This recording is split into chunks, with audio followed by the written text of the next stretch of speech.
ఓం శ్రీ గణేశాయ నమః.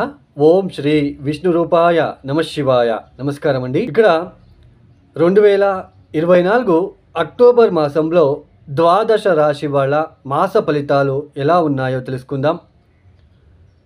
ముందుగా ఎవరైతే ఈ వీడియోని చూస్తున్నారో లైక్ చేయండి, షేర్ చేయండి, సబ్స్క్రైబ్ చేసుకోండి. మరియు ఈ వీడియో పైన మీ అభిప్రాయాలని కామెంట్ రూపంలో తెలియచేయండి. వృశ్చిక రాశి, ఈ వృశ్చిక రాశి వాళ్ళకి ఏ గ్రహాలు యోగిస్తున్నారు అని తెలుసుకున్నట్లయితే ముఖ్యంగా లాభస్థానంలో సంచారం చేయబోతున్న కేతు, సూర్యుడు కూడా అక్టోబర్ 17 వరకు మాత్రమే లాభస్థానంలో సంచారం, తదుపరి వ్యయస్థానానికి వచ్చేస్తాడు.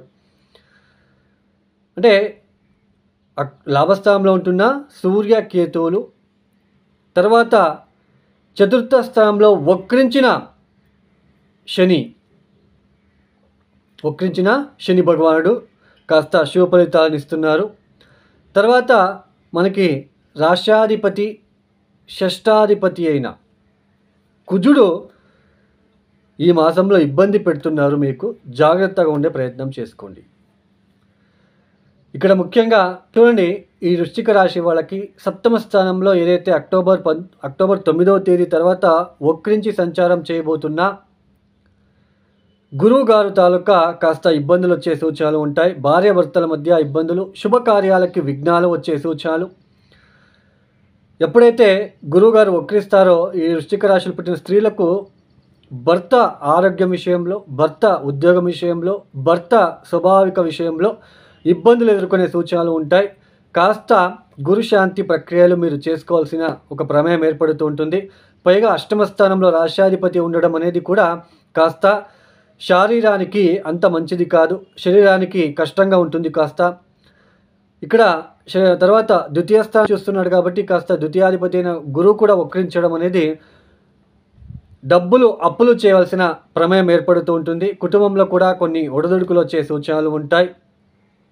తెలియని ఒక విపరీతంగా ఒక పరాక్రమంగా, అంటే నాకు మించిన వాడు వ్యక్తి లేదు అన్నట్టుగా బిహేవ్ చేయడం కూడా మిమ్మల్ని ఇబ్బంది తెచ్చిపెట్టడానికి అవకాశాలు ఉంటాయి. కాస్త జాగ్రత్తగా ఉండే ప్రయత్నం చేయండి. తర్వాత కుజుడు అక్టోబర్ 20వ తేదీ తర్వాత నవమానికి వచ్చేస్తాడు, అంటే నీచ స్థానానికి రావడము. తర్వాత సప్తమాన్ని, అంటే ఇక్కడ తృతీయాన్ని సప్తమ దృష్టితో, చతుర్థాన్ని అష్టమ దృష్టితో చూడడం అనేది ఇంట్లో లేనిపోని తగాదాలు కావచ్చు, లేదా ఇక్కడ ముఖ్యంగా తల్లికి తండ్రికి ఆరోగ్య విషయంలో ఇబ్బందులు, వృత్తి విషయంలో ఇబ్బందులు. ఇలా కొన్ని ఇబ్బందులు వచ్చే సూచనలు ఎక్కువగా గోచరిస్తున్నాయి. ఖర్చులు పెరగడము, 1000 రూపాయలు ఉంది అని లగ్జరీ కోసం ఖర్చులు చేయడము, అనవసరమైన ఖర్చులు పెరుగుతూ ఉన్నాయి. వ్యయస్థానంలో ఉంటున్న శుక్ర బుధులు ఉంటున్నారు కాబట్టి, తర్వాత సూర్యుడు కూడా రావడం అనేది ఖర్చులు ఎక్కువగా పెరిగే సూచనలు ఉంటాయి, నష్టం వచ్చే సూచనలు ఉంటాయి. కాస్త జాగ్రత్తగా ఉండే ప్రయత్నం చేయండి. హోటల్ బిజినెస్ చేసే వాళ్ళకి, కాంట్రాక్టర్స్కి, తర్వాత రియల్ ఎస్టేట్ వాళ్ళకి కూడా కాస్త జాగ్రత్తగా ఉండే ప్రయత్నం చేయండి, లేదా కొద్దిగా ఇబ్బందులు వచ్చే సూచనలు కూడా కనిపిస్తూ ఉంటుంది. తర్వాత సంతానం విషయంలో, సంతానం పట్ల కాస్త ఇబ్బందులు వచ్చే సూచనలు కూడా కనిపిస్తూ ఉంటుంది. వాళ్ళకి ఆరోగ్యం విషయంలో ఇలాంటివి కొద్దిగా ఇబ్బందులు వచ్చే సూచనలు. తర్వాత ఓవర్ కాన్ఫిడెన్స్ అనేది పెరుగుతూ ఉంటుంది. ఈరోజు 1000 రూపాయలు వచ్చింది, దాన్ని డబల్ చేయాలి, త్రిబల్ చేయాలి అని అనుకోవడము. ఇలాంటి ప్రయత్నాలు మీరు చేసుకున్నట్లయితే చాలా ఇబ్బందులు పడే ఒక అవకాశాలు కూడా ఉంటాయని తెలుసుకోవచ్చు.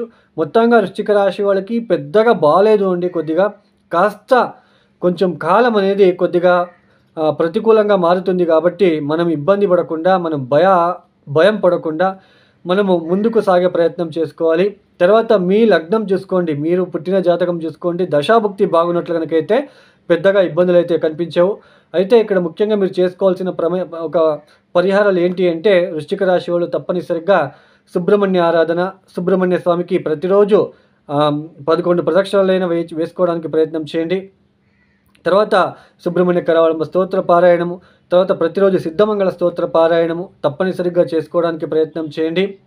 తర్వాత ప్రతిరోజు కూడా మానకుండా గురుచరిత్ర పారాయణము, లేదా నవధాన్యాలని 9 రోజులు వరుసన రాత్రిపూట నానబెట్టేసి పొద్దున్నే బెల్లం కలిపి రోడ్ సైడ్ ఉంటున్న, ఆహారం లేకుండా ఉంటున్న ఆవులకి, ఎద్దులకి తినిపించడానికి ప్రయత్నాలు చేసుకోండి. తర్వాత గురువులని గౌరవించుకోవడానికి ప్రయత్నం చేయండి. వాళ్ళకి కృతజ్ఞత భావంలాగా మీరు కొద్దిగా కృతజ్ఞత అర్పిస్తున్నట్లుగా మీరు కొద్దిగా వాళ్ళకి ఏదైనా సహాయ సహకారాలు అందించడానికి ప్రయత్నాలు చేసుకోవడానికైతే, లేదా వృద్ధాశ్రమాలకు వెళ్ళి వాళ్ళకి ఏదైనా సహాయ సహకారాలు అందించడానికి ప్రయత్నాలు చేసుకోవడానికైతే కాస్త రిలీఫ్ కనిపిస్తుంటుంది. ఈ యొక్క వీడియో మీకు నచ్చితే లైక్ చేయండి, షేర్ చేయండి, సబ్స్క్రైబ్ చేసుకోండి. సర్వే జనో సుఖినో భవంతు. ధన్యవాదములు.